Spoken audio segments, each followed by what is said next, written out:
beautiful life.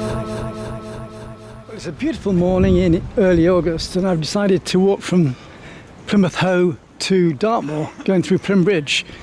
The weather could be changeable today because we're on the verge of getting thunderstorms coming in, so I'll see how far we get. So here we have the very popular Pier 1 Cafe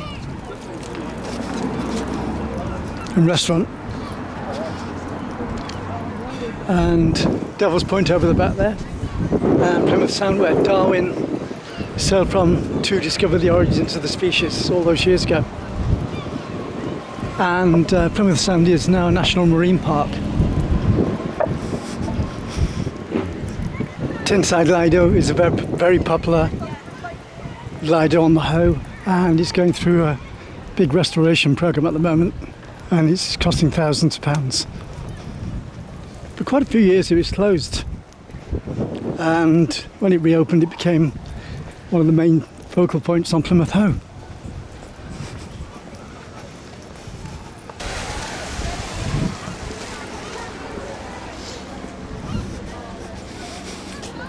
And you can get the sunny tourist bus which just goes around the Hoe to the city centre and back.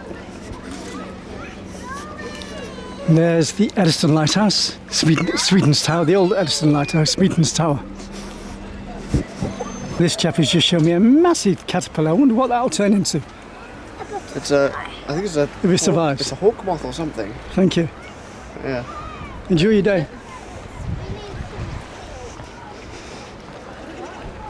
So this is the Terrace Cafe, which is also a very popular place to visit. So we just passed the Terrace Cafe and Restaurant, and at the top of these steps you've got the Citadel over to the left, and if you go straight ahead you've got a place called the Lion's Den, which is a sort of amphitheatre, and it used to be the Marines' bathing area. And in the distance you've got the breakwater. It takes half an hour to walk, 25 minutes to half an hour to walk the full distance across, and Mountbatten in the background, where during the Second World War the Australian Royal Air Force had the flying boats, and Lawrence of Arabia, the famous Lawrence of Arabia, had his last posting and demoted himself to corporal. This is the Citadel in Plymouth, the home of the Royal Marines Plymouth, and this is the Corinthian area of the city, where you've got the Royal Corinthian Yacht Club in the background, and this area is used for tombstoning. At high tide, of course. It's a bit dangerous at the moment. This is Dutton's Cafe on the Hoe. We get over to the Barbican. The Barbican in Plymouth is steeped in history. It's the home of the boats that went out to discover the Americas and Australia, and the early settlers that went there. Sydney, the name, and the port came from, or the city came from Plymouth, and also the name America came from Plymouth as well. He's drinking beer and stuff. Here we have Bertie's and Gertie's, best in Pennine foods, and ice creams. This pier was built many years ago now, but it was designed for, well, originally aimed to have cruise ships coming in on it, but it was designed wrong so it couldn't take the strain. So the cruise ships have to anchor out in the sand.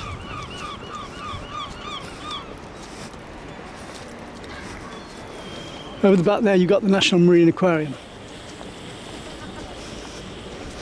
And that's Sutton Harbour Holdings Boatyard. Marina.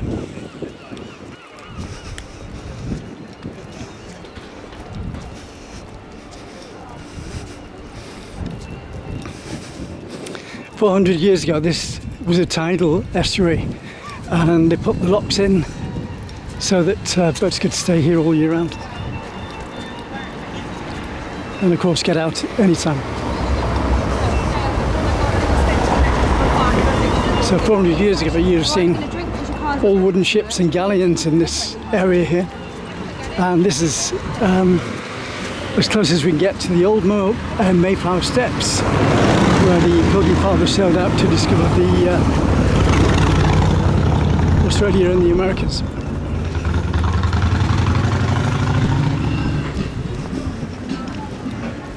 This area used to be the old fish market, but it's been modernised and turned into restaurants, shops, and major dining areas really. And this is the Dolphin, which is one of the oldest pubs in Plymouth, and it's where the Morris dancers and country music, local country music, is held.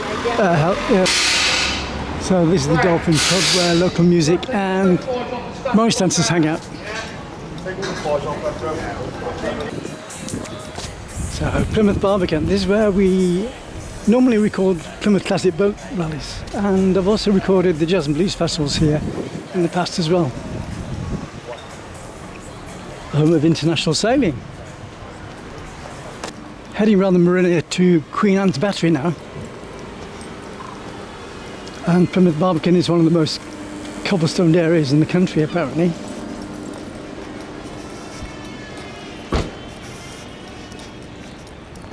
And you got ship mast makers there, and Plymouth is very popular for boat owners because it's got everything here for them.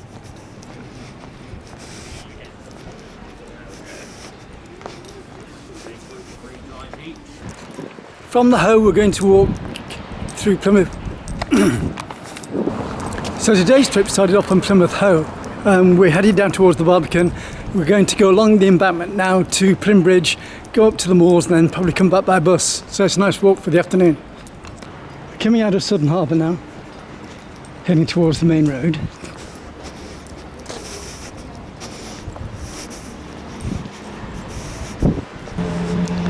It's 11:45, so it'll be a good afternoon's walk. Well, it's still a bit changeable. It's had a very small amount of drizzle, and it tends to be different weather on the moor, so we'll see what happens.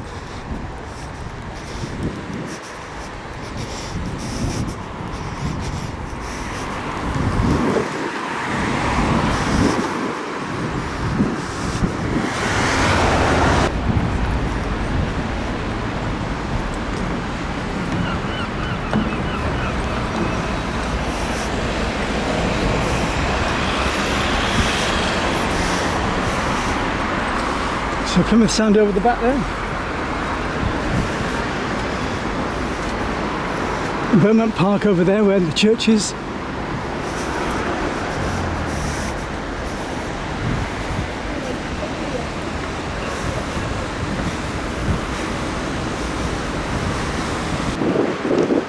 This church has been up and running for 100 years in the city.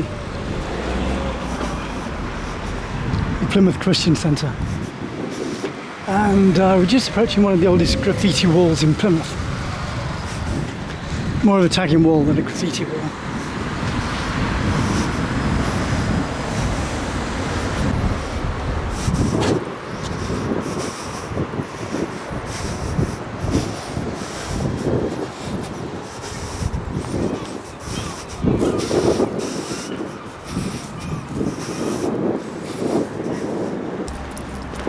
Another footway into the city over the back there.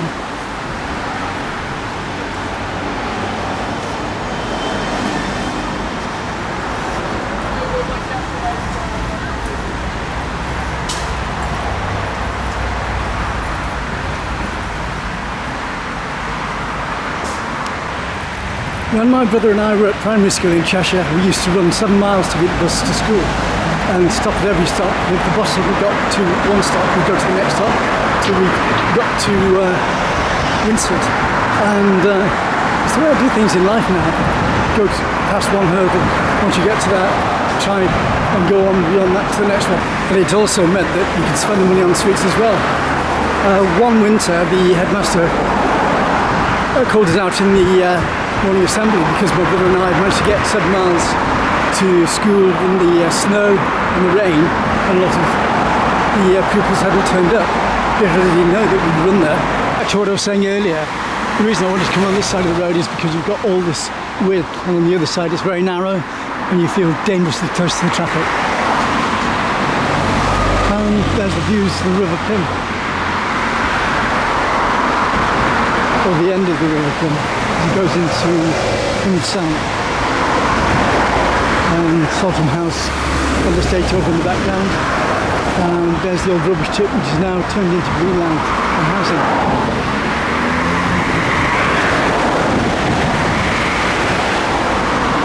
Saltham House estate there, Plymstock in the background, and then Dartmoor in the further background. We just got to Blagden's Meadow. Blagden's Meadow was reclaimed from the River Plym in the 1970s. It was once part of the tidal foreshore and now home of a wide variety of plants and wildlife. The embankment is much older. The lines of this man-made riverbank is marked by post and rail fences.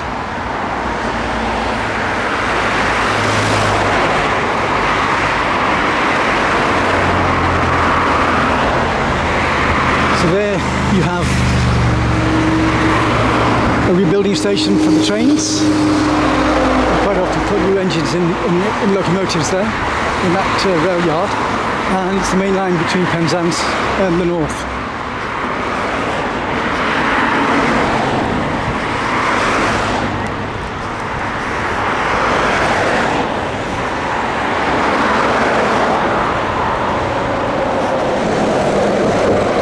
Amateur Rowing Club.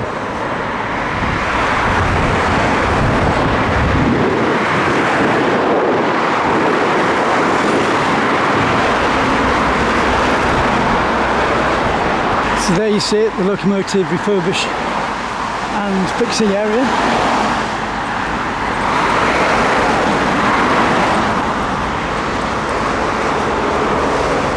You've got a parallel road on the other side of the river, which is a lot quieter, and I normally prefer to walk along there, because you're away from the sound of the vehicles and the pollution as well.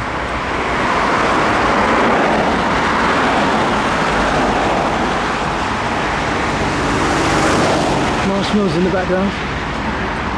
That's it, the Sainsbury's building. That right roof. It's now nearly 12:30 and we're nearly at Marshmallows.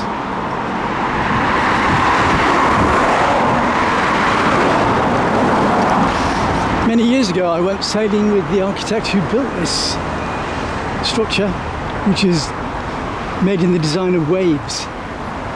But he's a sailor anyway, so it made sense. But just cross this road first. A friend of mine was sailing in the Classic Boat Rally at in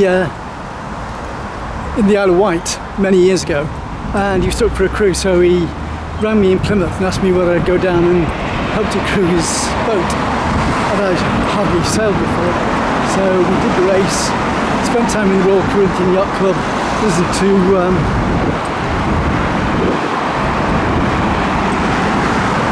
Steve Harley and Cotley Rebels, and had a great night. And then I was asked whether I'd help to sail this boat back up to Plymouth from the Isle of Wight.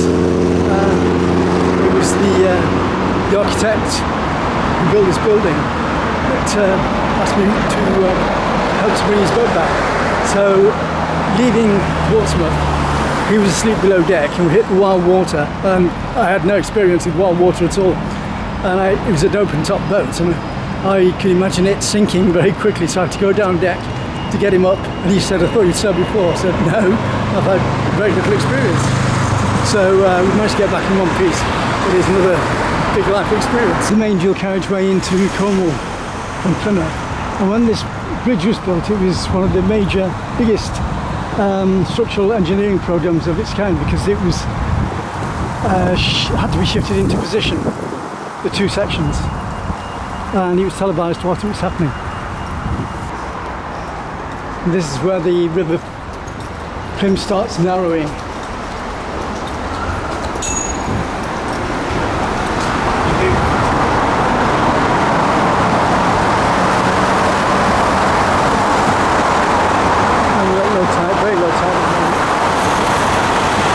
At last we're leaving the main road and all the noise there, and we're going into the country, and less of the ants, but we're going to be following the River Plymouth soon, and again. Oh, and then we'll be going on the disused railway line towards Dartmoor, and probably end up at the Dartmoor Diner. So this is where the River Plymouth starts really narrowing, and you've got the China Clay estuary coming through there.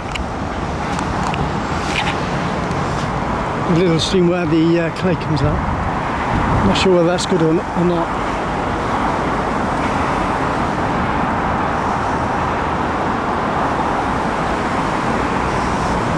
Got Plymouth Speedway grounds to the right. Well, we're going to go left now and heading towards Plymouth, following the Plymouth Valley Railway, which runs for about a mile and a half.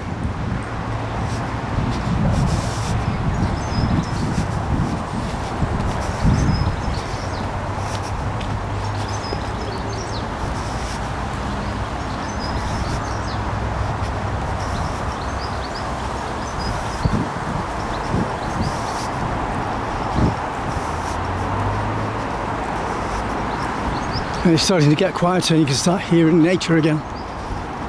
Thank goodness.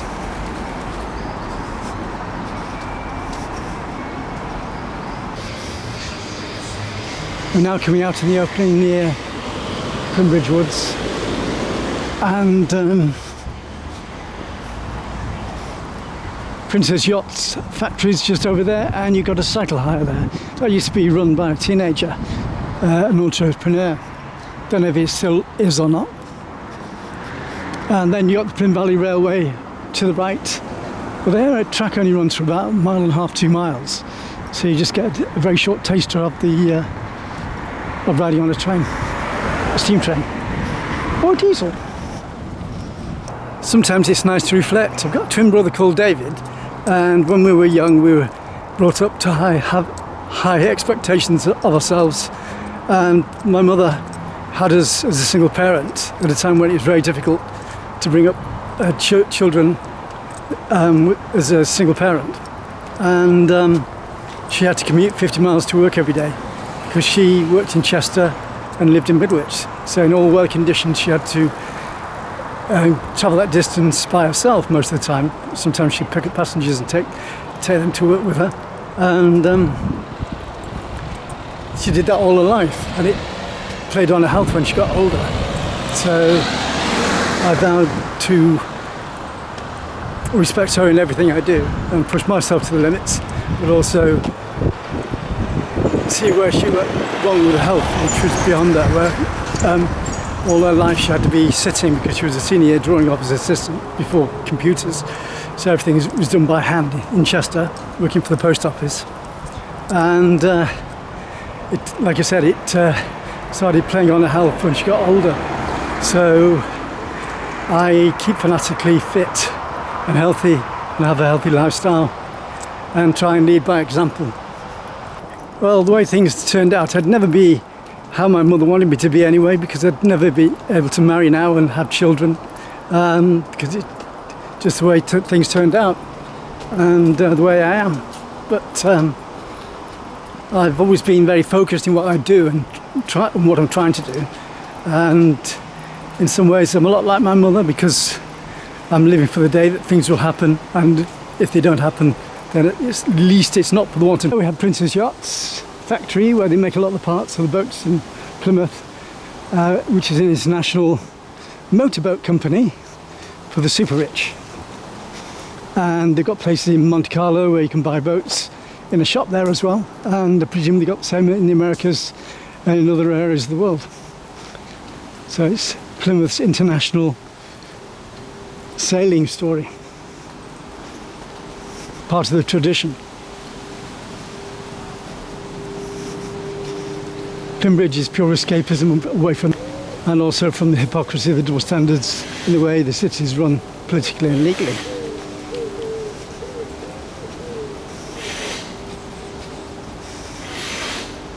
There's yachts to the left, which will soon be the River Plym and Holiday Park on the left hand side, and the Plymouth Valley Railway. which will eventually take us to a crossing.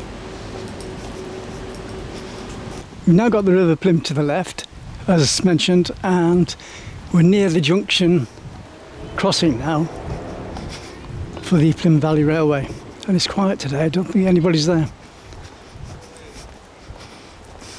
But when you walk in this track in the winter, you might find it's unnegotiable at times when it's been raining heavy, because you get great big rivers and pools of water going across the path. So this is the crossing.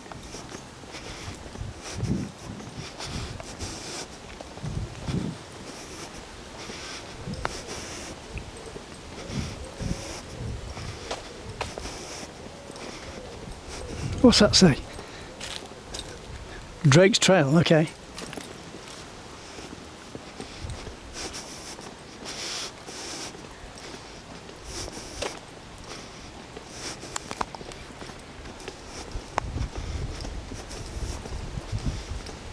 Leamore Crossing.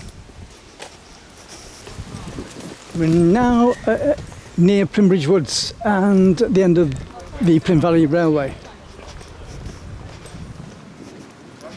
Oh, we'll pick up the old railway line, which is now a cycle track, up to Dartmoor.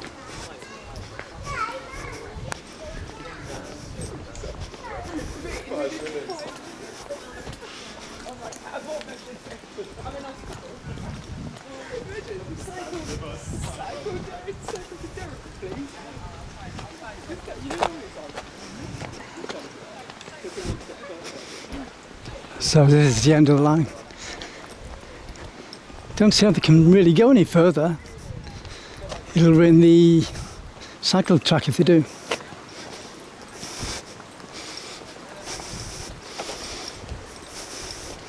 Just over the back there you've got Plimbridge, part of the National Trust.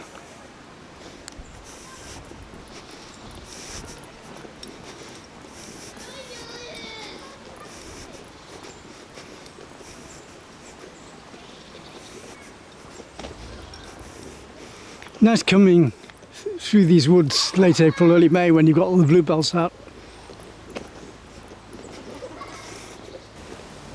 Walking through these woods, you could be anywhere in the world.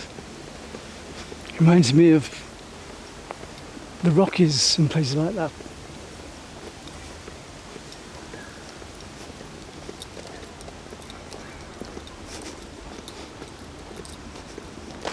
We're now nearing the first viaduct in Plimbridge.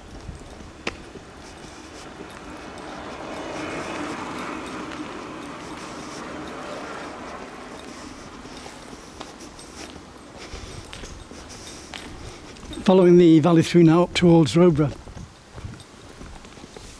and Bickley Barracks.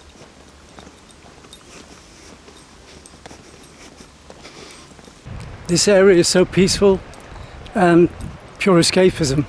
In only spring you get peregrine falcons breeding here in the quarries at the back.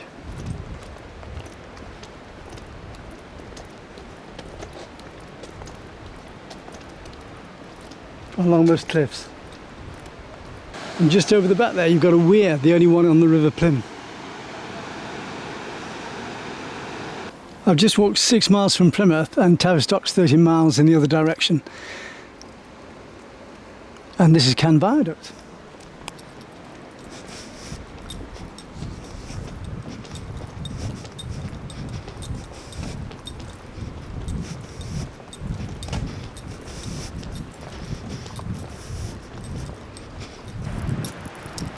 It's not time to make a change. Just relax, take it easy. You are young, I am old. There's so much you've got to go through. You find a girl, settle down. If you want, you can marry. Look at me, I am old, but I'm happy.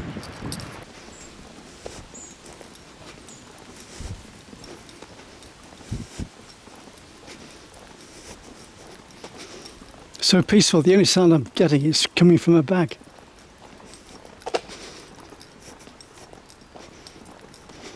I can smell mint in the air coming from the Wrigley Spearmint factory over at the back.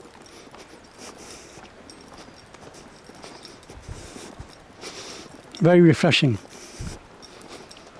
quite often get wild deer in these woods, and they tend to hang around the Wrigley's factory at the top as well.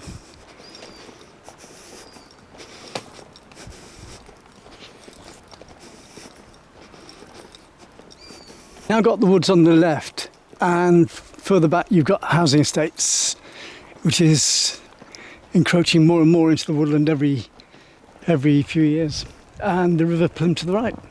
And I believe there's been otters living down there as well.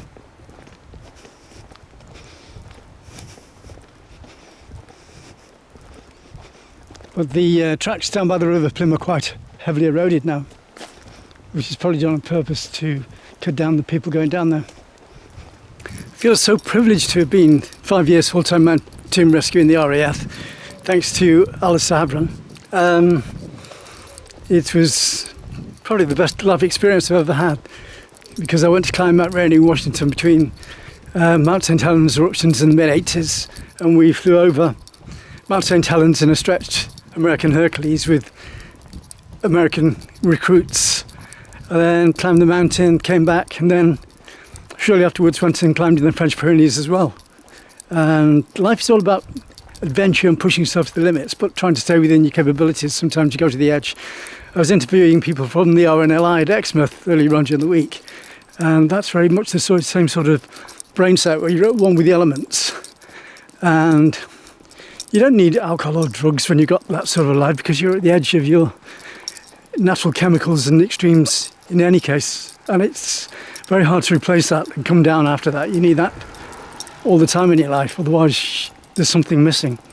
And that's why I always need to be busy and push myself. I'm not about preaching, but going back to what I just said, you know, people pay a fortune to make themselves ill by buying alcohol, drugs, and now vapes, and smoking as well. And in the longer term, they have major health problems, usually, unless they're very lucky with the genes. And they're not living life to the full. And it costs them a fortune to do that as well. Living healthy and cheap is incredibly, cheap. Primbridge, Clearbrook and Yelverton.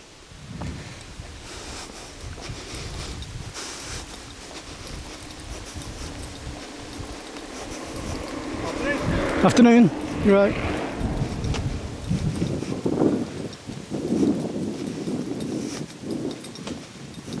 I do these trips by myself because it's very hard to get other people that are motivated and driven, and then it normally costs more money because you go out and socialise as well. And you also miss a lot when you're with groups of people, because you're not actually seeing what's in the world around you. You're concentrating on what's going on in your little group where you're talking to each other. So you're missing the outer areas. It's like that when I'm on bus rides. When I'm on a bus ride and I'm trying to look at the views, if you talk to people, you miss the views altogether because you're too busy talking. That can be interesting where you're learning about people, but it's about having it all in the right place. We're coming to the second viaduct now.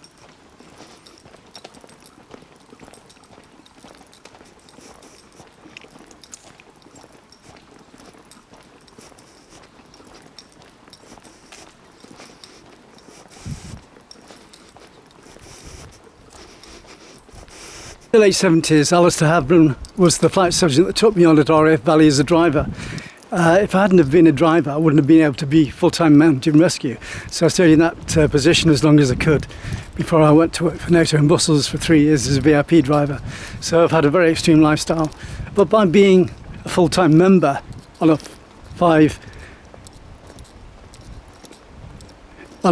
five-member full-time team, where you've got volunteers of 30-odd members.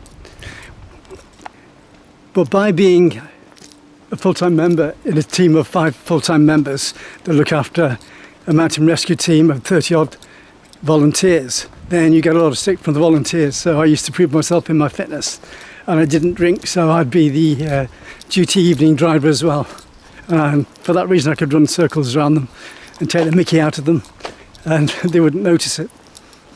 Just going over the third viaduct now, with Bickley Barracks just over to the left and Bickley Town just over to the left, Shaw Prior Road to the right, and the River Plym and the valley to the right as well.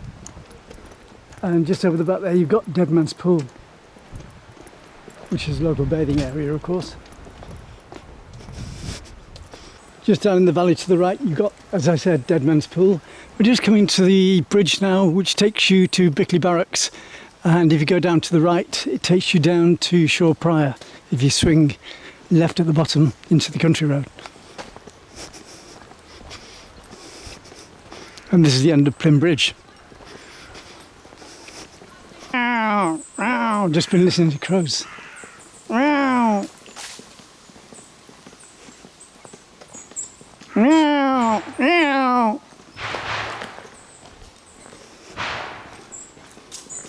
Sounds as though somebody's shooting pheasants.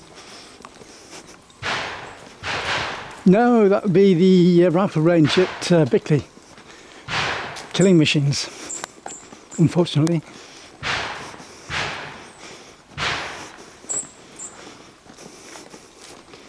We're now heading out into the open moorland, and Shaw Prior is still over to the right there, but we're not going there today. That's a beautiful stretch of the river.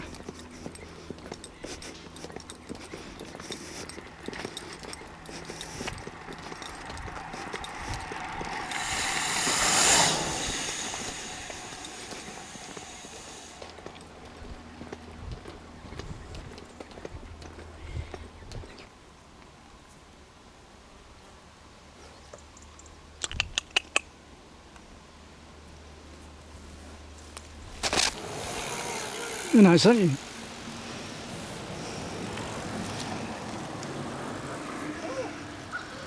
We get bothered with flies this time of the year.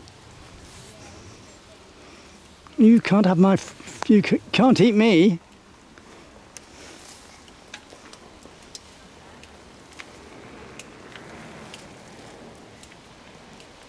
And they're all coming around to have a look now, aren't they? Now you're here, they're all coming. You normally don't bother when you're too far away. I don't want to spook you by falling over. You're nice as well, aren't you? Gorgeous features. Very nice.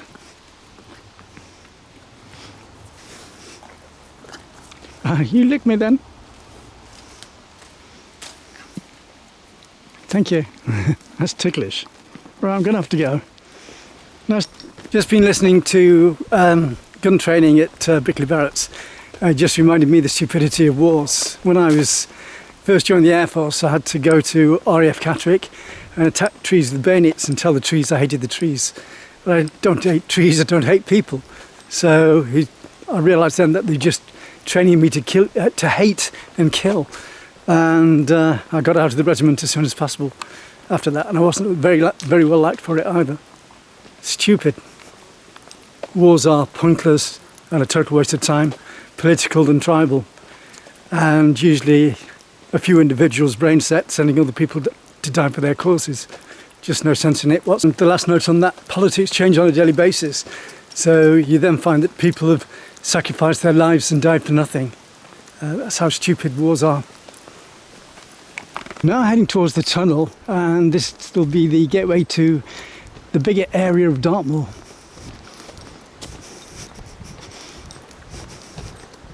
River Plym now. River Plym is further back, but we've got the main road, or the main country road, to Shaw Prior there. And you can get to it just along here. This is the station platform where you can swing right onto the Shaw Prior Road, which is what I was talking about a minute ago.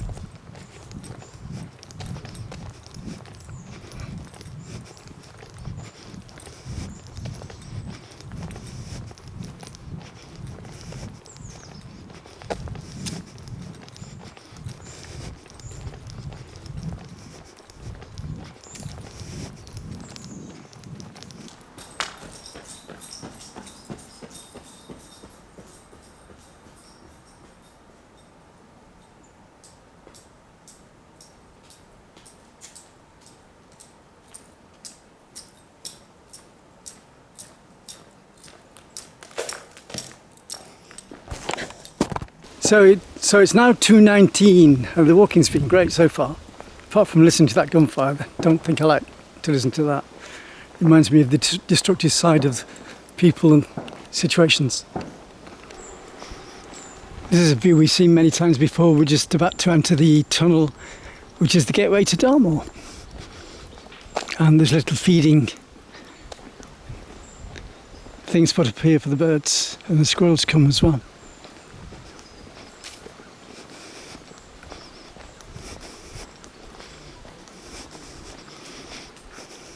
So this railway was originally designed to take china clay and tin from Dartmoor down to Plymouth docks, and the boats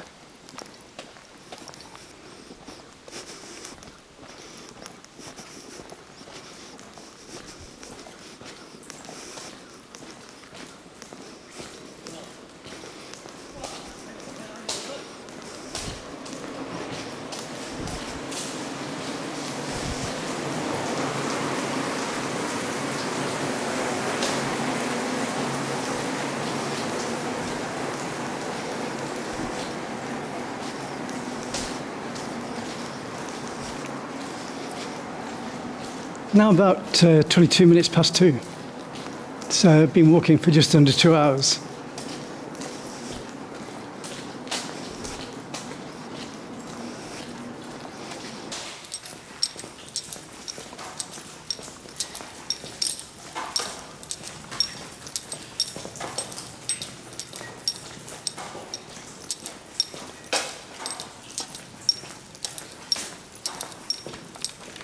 If you carry on along this track, it'll take you to Clearbrook, which is about another mile away.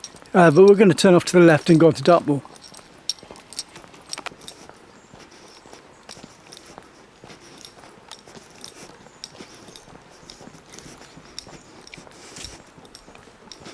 There you go, more signs. Yelverton 4, Tavistock 10, Plymouth 10.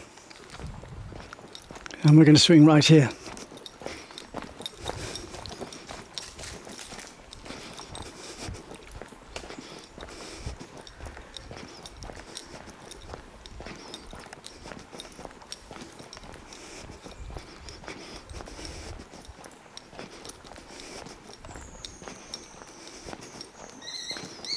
There's a sign for Goodmivy, quarter of a mile away, Clearbrook, 3/4 of a mile away, and Hoe Plymouth, which is a mile and a half down there, to the left.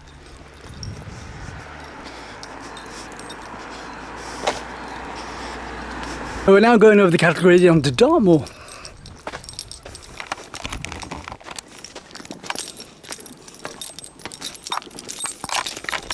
Just to make it obvious.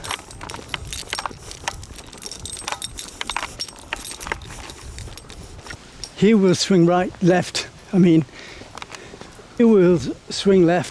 and head towards Roborough Downs and the Dartmoor Diner.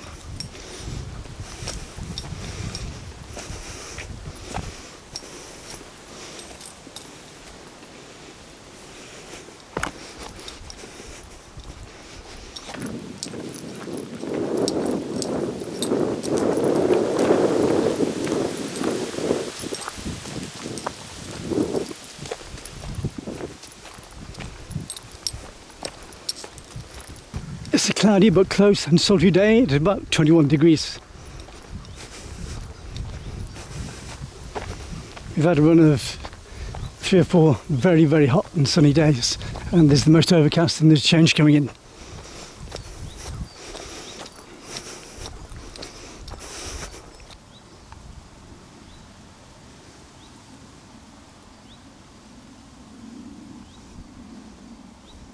About days like this is when you've got a slight breeze and it's overcast, you get a lot less flies around, a lot less biting horseflies, so that makes it nicer for walking.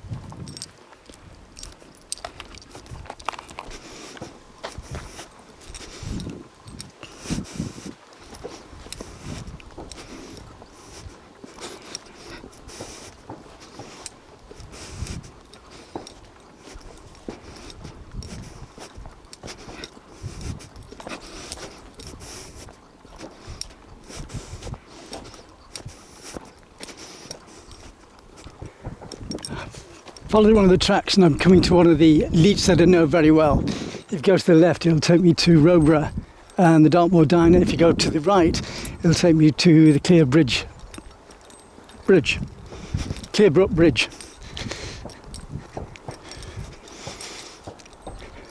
So if you ever get lost on the moors, always look for a leat and follow it one way or another. It's bound to take you somewhere where you can get safety. Usually, leats are old water drainage areas or canals. In this case, it used to take water down to Plymouth, I believe. It makes a reservoir. So we're going to take the Roborough section to the left. See if we can find some Dartmoor ponies. Little horses with a big kick. You could name a drink after them, couldn't you?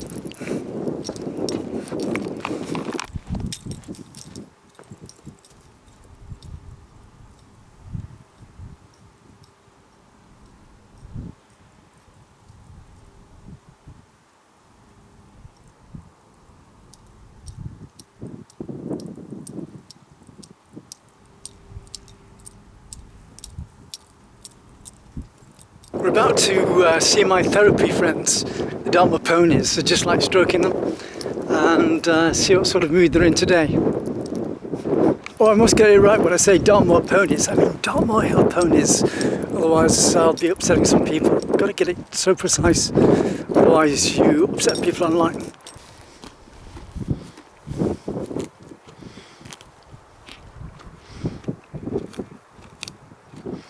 Nipping the shoots at the top of the plants at the moment, aren't you, my friend?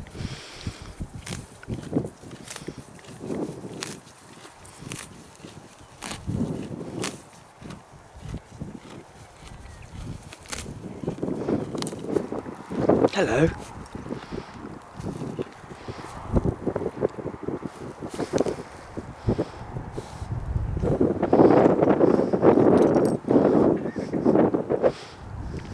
You're a cutie, aren't you? Nice to say hello. You've got lots of ticks under there as well, poor thing. That's why you like a rubber net. Get rid of the flies a bit for a minute. There you go.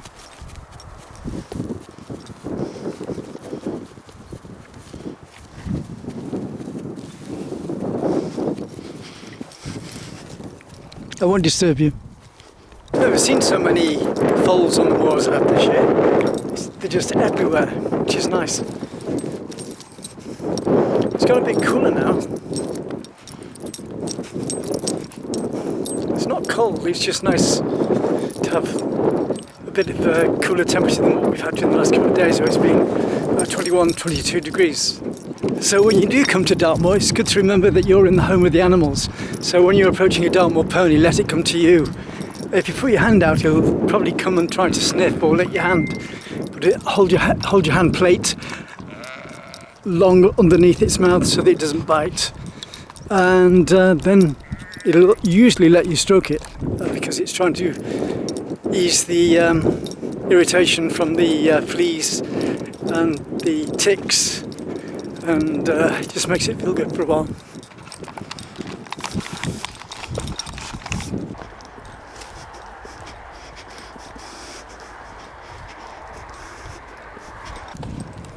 We'll be coming to the end of this walk in about three quarters of a mile, and it's been a great walk. It's taken all the afternoon. It's nearly 3 o'clock, just after 3 o'clock now, so I'm glad I came.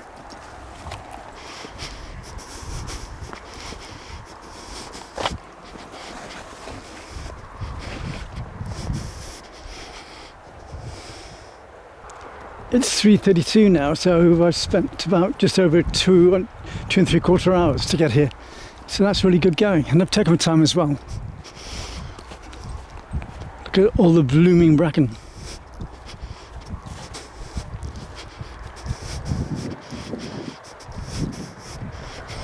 This area of the moor near Roborough was totally burned out 2 years ago, and what wasn't burned out they've taken a lot more of it out as well, and a lot of it became very barren, but it's beginning to grow back. It's taken a couple of years to start coming back up again though.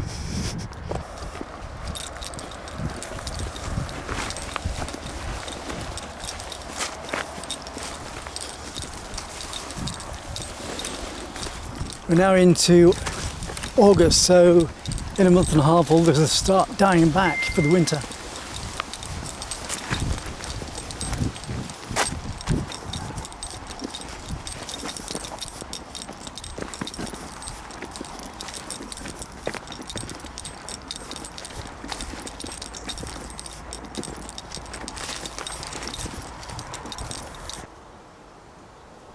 We're now leaving the Leat and heading towards Roborough Downs for the last stretch to get the stagecoach bus back to Plymouth, which is the number 1 Tavistock bus.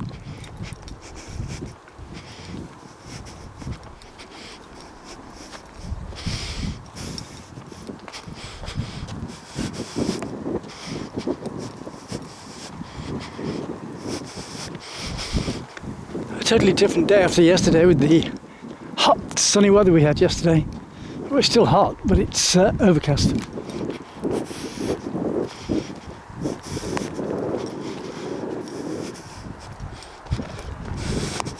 And there's the end of the road, the Dartmoor Diner and the bus stop on this side of the road.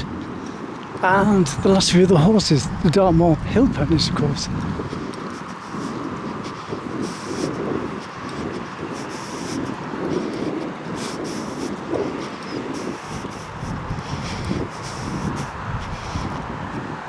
If a pony ever comes up to you and turns its back on you, stay well clear, because that's normally a sign that it might start kicking. And they've got a heck of a lot of power in the kicks. Hello. You grow so quick, don't you?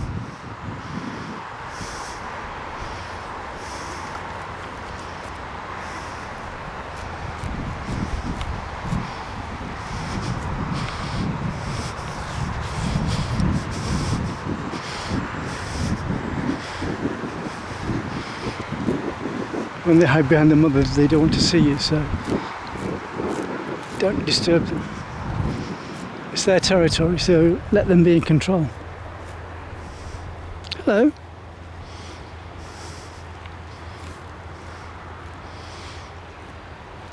Every time you come on the moor, they're different ponies. Nah, he's a bit nervous. Nice to see new fencing and an easy access gate that was put up during the last year. So you just swing it in, swing it back, and there you are. There's the Dartmoor Diner, last stop. So we stay on this side of the road and wait for the next bus to Plymouth, which are about every 15 minutes. And we have a sign here saying welcome to the South Hands. And back to the noisy traffic again. I left Plymouth at 10 to 12 taking it easy, and it's now 10 to 4. So it's been a nice relaxing 3 hours walk through Plymouth Bridge up to the woods, up to the moors. Well, that's today's trip in the can, and I'm on my way back to Plymouth on the number 1 bus, the stagecoach bus number 1.